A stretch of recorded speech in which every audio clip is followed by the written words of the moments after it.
Hey there everyone, I'm Radical Dreamer and this is a preview of The Outcast, Episode 4. The Outcast is a podcast done by myself and two other Japanese-speaking gamers living here, in Japan. In this edition, we look at gaming news, the PSP's 5th birthday, and what it's like to be an international gamer living in Japan.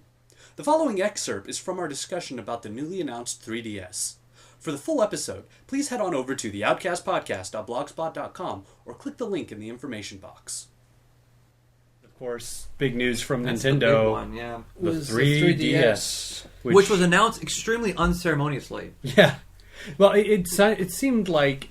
It almost seemed like a joke. It was almost drug out. Like, everybody knew it was coming so much. Some journalists were going to report on it, so Nintendo felt compelled to get the news out there. And it was like a one-paragraph long press release. Badly written. Investors. Yeah. Completely, direct translation. Literally translated. Well, yeah. It's just like, hey... Guess what? I love the way they say Japanese with 3D without glasses. The way they say in Japanese, there's two kanji characters. One is naked, the next one's eye. So they said naked eye 3D, which no glasses 3D. Okay, which is basically, it's called Parallax 3D. I know a girl called Eye. Oh, good lord.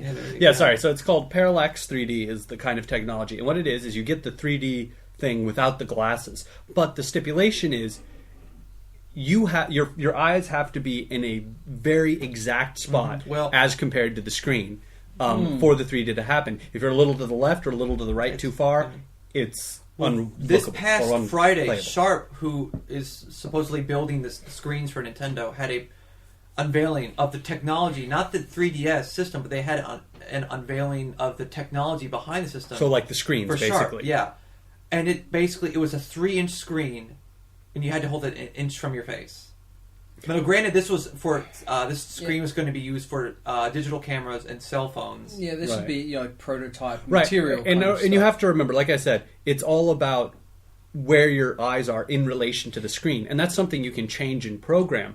Now, I don't know if it'll be just a standard on the 3DS, or if you'll be able to change it based on the settings. Unlike Nintendo to use cutting edge technology, not like it's not PlayStation 3 cutting edge technology, but new technology like this. But this isn't new technology. Edge. We've had it's old. It's been on GPSs and a whole bunch of other 3D stuff. like this? Oh yeah, absolutely. For about 10 years. Old.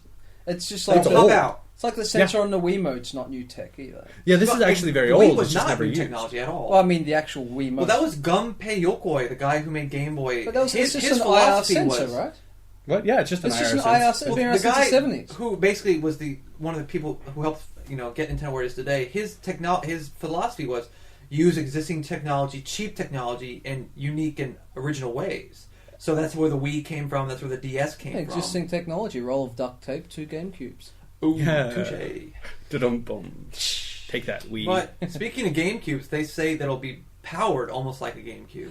Yeah, this is going to be interesting because that means Sony's it's going to create an arms race. They have to do the PSP Sony, I think we can say without question that Sony will most likely continue the path, whereas graphical domination, where they'll just pump in some kind of super processor into the next iteration of the PSP, where it'll be prettier, but it may be more a traditional platform for just maybe another analog stick, but face buttons, maybe a touchscreen, but it won't offer innovative technology like a 3D interface. No, like that. Sony will have the sexy technology, the very, very pretty technology, but Nintendo will go the original kind of. Yeah, but having said that, much like the Wii, for me as a gamer, the direction it's gone in has made it increasingly irrelevant to my tastes as a gamer in the home.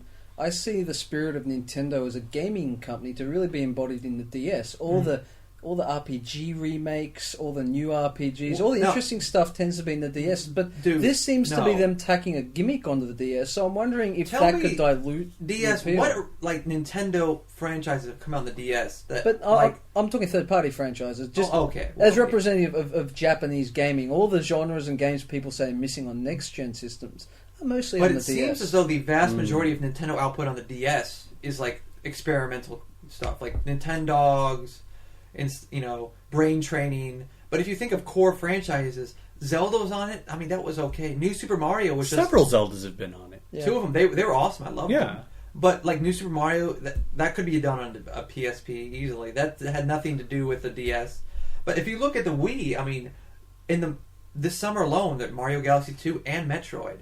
and they're going to supposedly release a new Zelda full-on game this year. So it seems to me that making the hardcore, appealing to the hardcore, although that flame is greatly diminished over these past couple of years, it's still a little bit on the Wii. Every now and then they'll come out with this kind of appealing to the base hardcore crowd. Look at the Virtual Console. There's no such service on the DS. True, although I find that this year may be a pleasant exception, but there's just way more now more hardcore stuff on the other consoles. Well, without question, but I'm saying the few remaining hardcore titles on Nintendo platforms that they're making, they're really only on the Wii still. They are.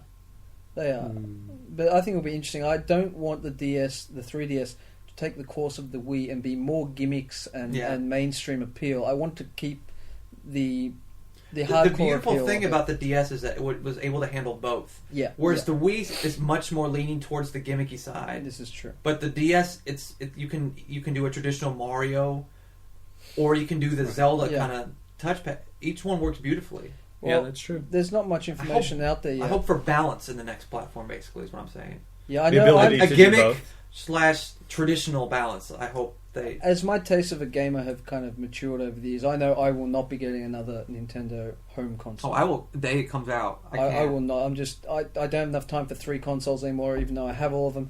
I want HD quality graphics. I want good network infrastructure when I come home. I'm afraid I'm going to have to turn in my hardcore gamer card if I don't buy something on day one. Like it's a slippery slope. Suddenly I don't buy the system on day one. I'm already kicking myself for not getting a PSP Go. So people, if there are any other reasons why Kyle should give in his hardcore gamer card, write to us here at The Outcast. Yeah.